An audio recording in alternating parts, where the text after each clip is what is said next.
Welcome to Kepler Conversations. I'm Dr. Scott Postma. Kepler is an online marketplace for classical Christian education. We employ the historic university model and leverage the best available technology so that we can empower families by liberating teachers to make a classical liberal arts education available, accessible, and affordable. Today, I'm joined by Kepler teacher Danae Harlow. Mrs. Harlow grew up in Salem, Oregon, and attended a local classical Christian school, and she began studying Latin in third grade. And by age 15, she knew that God was calling her to be a Latin teacher who makes Latin fun and profitable for her students. Danae attended New St. Andrews College in Moscow, Idaho, where she took every Latin class that she could. And then she ended up tutoring other Latin students at NSA and spent the next 8 years teaching junior high and high school Latin at Logos School in Moscow. She married Jordan Harlow in 2017, and they now have 2 children. Welcome, Mrs. Harlow. Glad to have you today. Salve, gratias tibi, commodo te habes hodie. All of our Latin students. How are you today? Fabulous. Well, we heard a little bio that I just kind of pulled from your website. But as we get started today, can you tell us a little bit about you, besides teaching Latin and your love for Latin, which we're going to talk a lot about? Can you just maybe let our audience know a little bit about, who you are, what you love to do, and we'd like to get to know you that way. Sure. Well, probably my teaching Latin, I would say, is my second favorite job, because my first actually has been the Lord has blessed us with 2 children. And so I am mostly a stay-at-home mom and mother to Brandon, who's almost 4, and Susanna, who's almost 1. And that's been super great. And for that reason is why I switched from teaching at the brick and mortar school here locally to teaching online at Kepler. And it's been such a nice blessing to be able to still pursue teaching Latin and helping students that way, but while also be able to mostly be at home with my kids. And I'm very blessed to have both my mother and mother-in-law in town. And so they are able to help watch the kids while I'm able to get some of my teaching done. And so the Lord's just been very kind and set us up very well with this situation. So I'm very thankful for Kepler. And then, of course, Kepler runs during the school year. And in the summers, I cannot stop teaching. I just, instead of teaching Latin, I teach horse riding lessons. So I pretty much teach year round, and that's probably my third favorite thing to teach. I have a very old, very gentle horse named Gunner, and he has given lessons to probably almost every little girl in our church community throughout the last 10 years. That's been really fun. So that's fabulous. Yeah. That's something I had no idea. So you're a horse enthusiast. Okay. Yeah, that's great. So this Gunner is your horse. Do you have like a place where you keep him, or do you board him, or how does that work in living in Moscow? Yeah, there's a family here in our community who has a farm just outside of Moscow, and I board him there and go see him a couple times a week. I wish I could see him more, but like I said, being a mom is very much my first job. And then in the summer, I am able to ride, and I also teach riding lessons. So, but he's 29 as of yesterday was his birthday, so he just turned 29. Oh.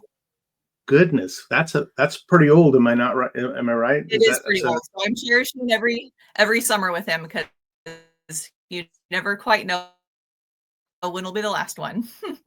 So that's wonderful. I'm glad you get to do that. I grew up with horses, and I haven't in recent years been riding, but my wife, our neighbor, has horses, and my wife rides quite frequently with them, and so that's a lot of fun. But I have to ask, so your oldest son, you said, your oldest son, I think we have a little bit of a delay. So if we get a little bit mixed up there or something, I just want our audience to know that there might be a little delay on my end on the internet here. So I was gonna ask you, so with your oldest son being 4, you said, have you begun to teach him Latin? Is he learning Latin yet, or is that too young, or what are your thoughts there? Okay. So you're not the only one to ask me this question. A lot of people ask me this. And I actually have not started teaching him Latin, and I actually do not plan on it until he's quite a bit older. And my philosophy on this might be different than some other Latin teachers, but I love Latin. I think it's very helpful, but I don't think it replaces the importance of understanding and learning your native language first. And so I want to make sure that he knows English and loves English. Also, my husband doesn't know Latin, And I feel a little uncomfortable parenting my son in a way that my husband would not know. So of course that would be like colloquially talking to him in conversation. I could just start teaching him grammar, maybe a little bit. But again, he doesn't even understand what an English noun is. So I'm not too concerned about him learning Latin nouns quite yet. And the extra vocab help, again, doesn't really help when he's still learning English words. So my philosophy of Latin actually is that you shouldn't start grammar until about 5th grade, actually, because you need to understand your English tongue and you need to know how to use it and parse an English sentence. So that way the logic of the Latin actually makes sense and enhances your view of the English, instead of muddling your view of grammar or making it where it's a little bit harder to tell what's going on. So that's my philosophy on the grammar part. As far as vocab goes, you can start basically whenever, but I still think 4 is a little young, because teaching him 2 words for something is not as helpful when he's still trying to figure out the first English word. So that's my philosophy a little bit on teaching little kids. No, that's really wise. That makes a lot of sense, actually. You mentioned a little bit ago about learning a language in the order. So your native language and then Latin as a way of enhancing your native language. Can you talk a little bit about, you said that it could muddle your understanding of the language. Could you talk a little bit about that? And I guess I'm probing you a little bit for linguistics and an understanding of, I guess, philosophy of Latin, maybe Yes. pushing into that a little bit. Well, I mostly am drawing on from my own personal experience, but I know that when I was taught Latin starting in 3rd grade, it was taught very memorization heavy of endings. And I just remember memorizing the 5 declensions and the 4 conjugations and the present tense and learning all the other tense endings and having no idea what to do with all of that information, because English doesn't have endings at all, like the same way Latin does. And so I have found it more helpful to teach Latin in terms of, here's a use. Like, let's say you want a direct object. To make something a direct object, you add this ending, and you just focus on that for a long time before even teaching that this is called the accusative case. And we're and adding in extra terms that don't even exist in English. If the student understands a direct object in Latin and English, or maybe if they don't, you can enhance the understanding with Latin teaching of direct object before even introducing the case name, by just giving examples and showing in English we use word order, Latin changes it from us to and focusing on that first. Then once they understand the concept, you'd be like, okay, well, but if it's an a word, it changes from a to and when a word changes and adds an m on the end, that in Latin they call that the accusative case. But if you start with just being like, memorize all of these endings, the accusative is used for a direct object. Here's a sentence. Where's the direct object? Which one should be accusative? Students are just stuck with how to even approach that information. It's too much information that's unknown to them given at once before it gets to be applicable. I believe if you start with the application, and then from there, when they start understanding it and they're like, this is cool, how does that work? Why is it different? You have an answer for those questions with being like, well, Latin uses case endings. This one's called the accusative. And you go from there. But if they don't understand what a direct object even is for, why would I teach them the accusative case? Does that kind of make sense? It does. It makes a lot of sense. And if I'm hearing you correctly, this models somewhat the way we naturally learn our own native language, doesn't it? I mean, so we don't start with the 2-year-old and teaching them, their sentence structure, and then first they learn to speak it, and then it's like, why do I use this word, or how does it place? Am I right in that? Very correct. Yeah, I like to remind my Latin students that of course they're going to make mistakes when it comes to endings, because they're still learning this language. And I give an example with verbs is the clearest example in English, but my son just earlier today was like, look, Mom, I readed a book. And I didn't correct him because he was trying to say. He was trying to use the past tense of the word read, which is odd because it becomes read. And Latin has some fun things like that where the verb ending isn't quite, there's a pattern, and then there's also one that doesn't quite follow the pattern, and it can get a little bit muddled in your head. And I tell my students, I said, if you say readed, I'm going to smile and nod because I understand what you're saying. And then when you're done with your sentence, or you're done with your exercise, then I'll just go back and be like, oh, hey, FYI, that ending there, it should just be tweaked, but well done. I'm not going to focus on the minors when you're still building your confidence and you're still learning how this language even works. The fact that you even have the right word and put on the normal ending is great. It's okay you didn't remember the exception in that one instance. And because that's how we learn English. How is my son going to learn that it's eventually read instead of readed? Well, I will at some point probably have to start correcting him, right, when he's a little bit older, but also just by hearing the language and he'll start modeling it after others, he'll realize, hey, no one else says read. They said read. Maybe I should try that too. So, and just by naturally starting to learn to read, speaking of that word, things are also going to enhance and become more opportunities for him just to learn the way that the exceptions work. So that is very much the way that we learn language, just natural acquisition, and you mess up and you learn from your mistakes or someone gently corrects you. And so that's the approach I take a lot with my students. And I think that really helps because one of the biggest issues with learning a second language, there's a lot to learn. There's the rules, there's the exceptions, spelling's different, pronunciation's different, and students can get very overwhelmed trying to keep it all straight. And I just remind them, hey, it's okay. You're learning, you're doing your best. And so we do a lot of composition in class where they use their whiteboard and they write a Latin sentence. And of course, they're going to make a mistake. And I praise them like, hey, you did really great. One thing, however, check the ending on your direct object or check the spelling of your verb.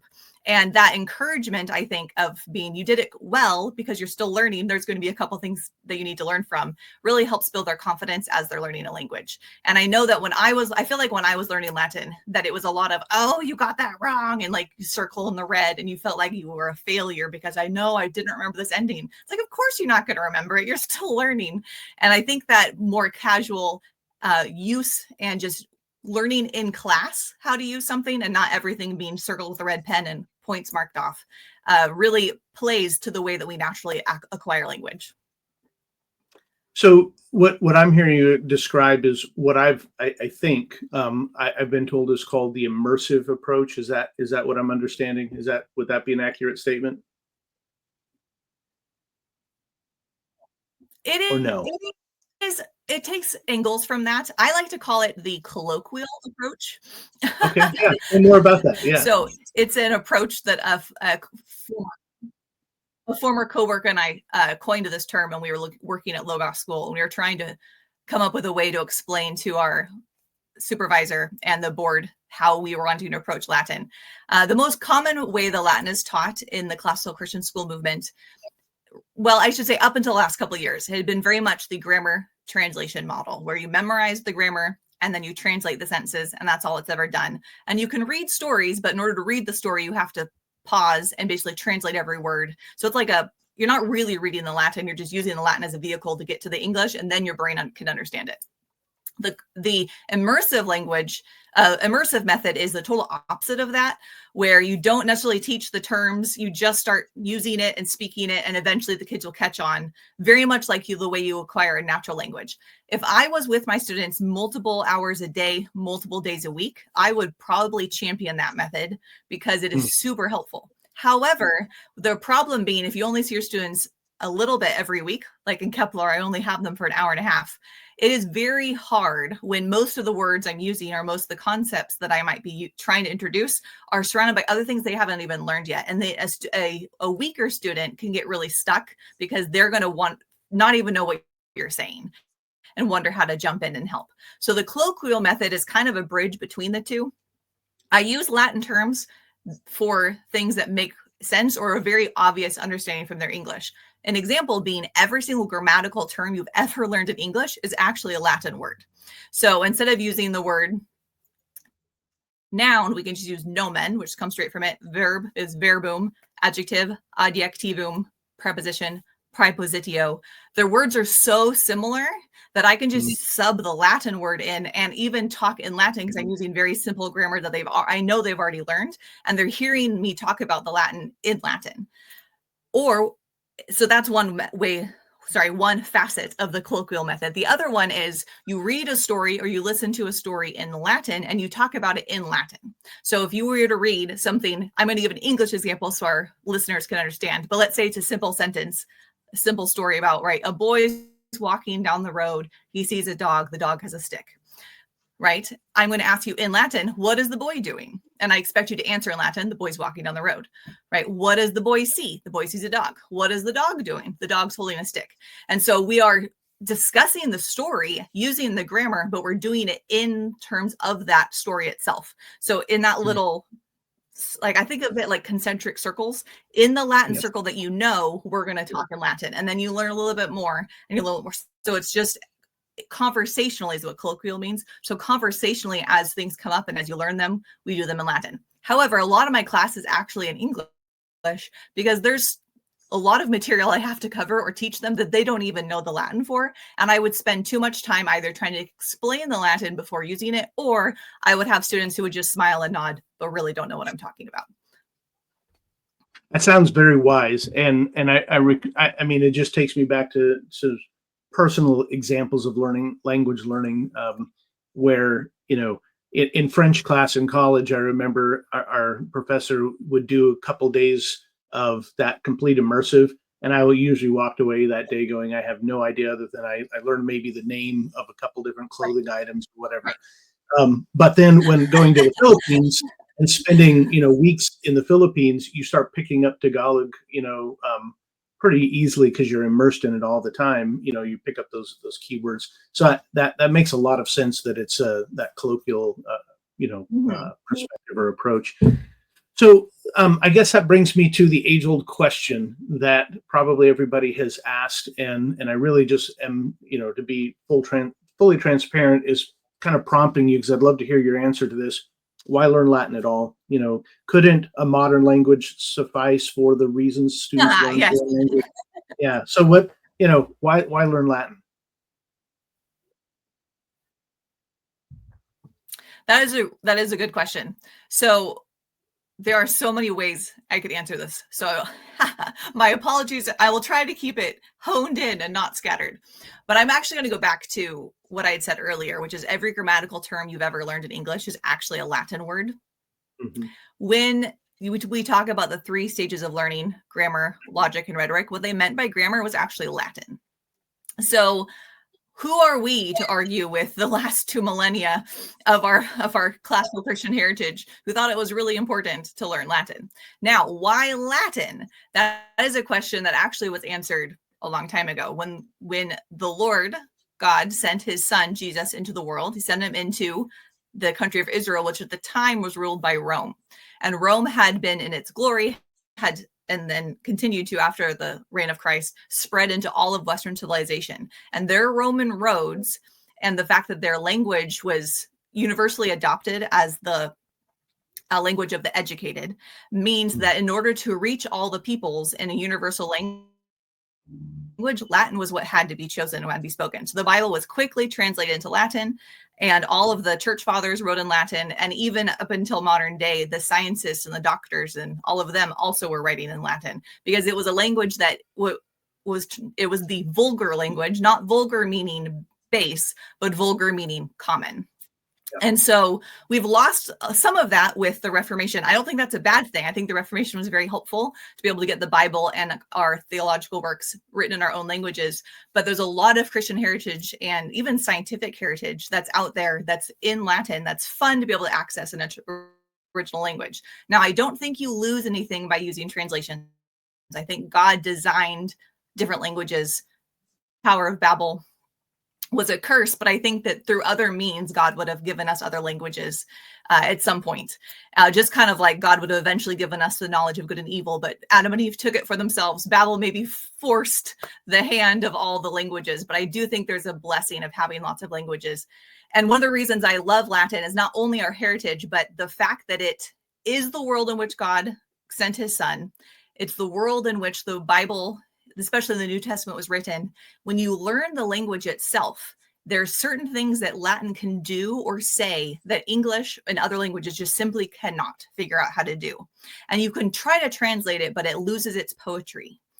And it just hits totally different. And an example being when you read the Psalms versus singing the Psalms, for example, right? It's the same words, but when it's put to lyrics and it's having to change a little bit to fit some meter, it's more poetic, it can hit you and really resonate different. I feel like Latin especially is a very lyrical, poetic language. And when you read it and you hear it, and it could be a super familiar passage that you're reading, but it strikes different chords, and it strikes chords that would have resonated with our heritage throughout the millennia.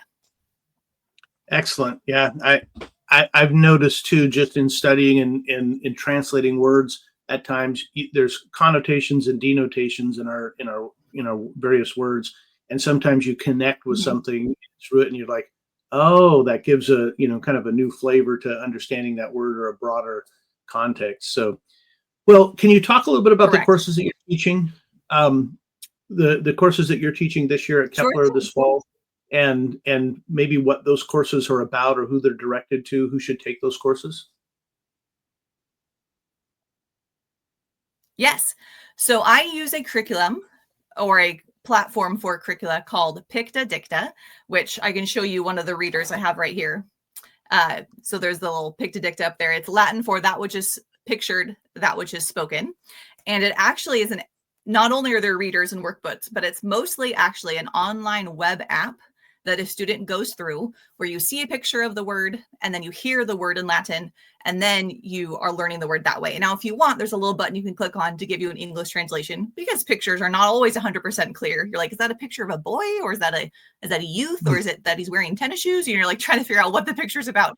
But for the most part, it uses pictures to introduce vocabulary and then it uses a tiny little picture story to introduce the grammar. And so this curriculum is the clearest and best I have found for starting students from ground zero of not knowing any Latin because they immediately can use it. The very first week of Latin 1, you learn how to say like puer in campo est. And the boy's in the field because there's a boy and he's in a field. And you see boy going to different places, right? Boy in fluvio est, boy in, to remember other first words we learned, but in other locations. And you're like, huh. And you get that connection right away. So I think this curriculum is so intuitive and it's so helpful that this is the best one I found, especially for teaching online. Latin online is hard because often parents are not able to help the students. And how do you get students to study Latin every day when I only see them once a week? So by having that web app at home, they have access to it every day. They can do 10, 15 minutes every day. And then they come to class. And then in class, they've already learned the material on their own. We actually just start using it. I answer questions, make sure it's clear. And then we immediately jump into practicing it. They compose it speaking, they compose it written. So that's the curriculum that I use. This year, I'm actually not teaching level 1 because I had to add on level 4. So I have levels 2, 3, and 4 this year. And because I had to add level 4, I just didn't have time to do level 1. So my good friend, Hannah Anderson, is going to do the level 1 for Picta Dicta, and then I'm doing levels 2, 3. 4 will be new for me this year, so I'm excited about that one. Levels 1 and 2 can be started as early as 5th and 6th grade, but you can also take them if you're in junior high. And then the level 3 class called Latin Grammar 3 is technically a first year class. It's just a very accelerated first year class. So for those that have taken the Latin 1 and Latin 2, they are the first 10 lessons of Latin Grammar 3 are review, but just a little bit amped up. And then we immediately jump into new material.